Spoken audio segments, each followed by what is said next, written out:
Hello and welcome back to RBMon tutorial.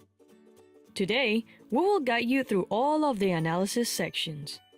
Let's first start with model creation. On the main menu, click Analysis.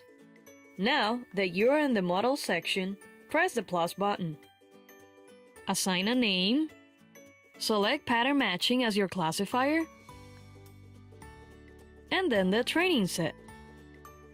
Your data will be divided into use and fitting as the recordings that will be used to create the model, and use and validation as the recordings that will be used to validate the model. Remember to always enter an equal number for presence and absence in the use and fittings entries. You can try different combinations to improve the model's precision. Finally, click Create. Now, go to the Jobs section to see the model's status. Once it's completed, go back to Analysis and on Models, click on the Refresh button. Then, click Show Details to appreciate a detailed description of the model's data. Here, you will see the computed pattern or voice general template that is now the pattern matching model or the classifier. Also, you will see the confusion matrix that provides a model's validation statistics describing your binary classifier. In this matrix, you will have the true positive and negative values and the false positive and negative values. Now that you know the performance of your model based on these values, you can apply a threshold as an alternative approach. This manual approach sets the maximum similarity correlation level of the necessary vectors to assign a recording as having a positive detection. On New Threshold, enter different values and observe the changes in the confusion matrix.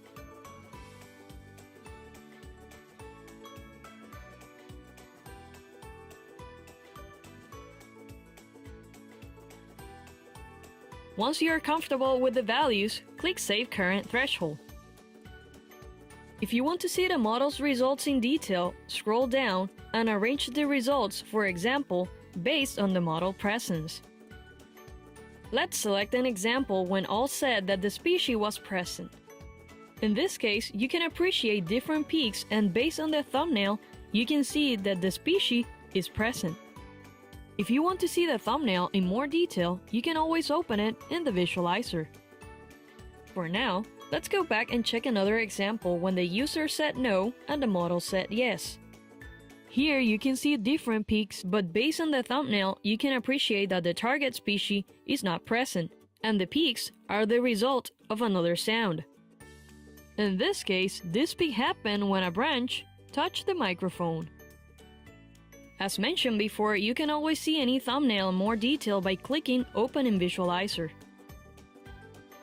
Finally, these results can be downloaded as an Excel spreadsheet. Once in Excel, you can view and compare the obtained results. Now, let's run the species-specific identification model, or shortly, the classification. First, you must create a playlist with the recordings that will be classified. As explained before, on the main menu, click Data, then click Recordings. Go to Filters, select the recordings, and create the playlist.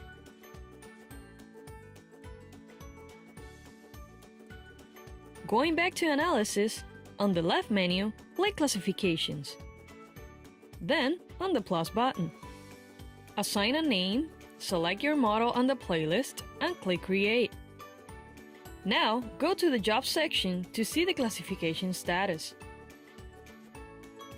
Once it's completed, go back to Analysis and on Classifications, click on the Refresh button.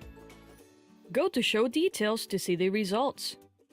Then, scroll down and click on Details per recording. Here, you will see a graph where the peaks indicate the similarity between the classifier and where the species is deemed present. Back in the results, these can be downloaded as an Excel spreadsheet. Once in Excel, you can view and compare the obtained results. Remember that you can always find more tips by downloading the Arbimon user manual. Check the link in the description. Once you're done, join us again in the next Arbimon tutorial.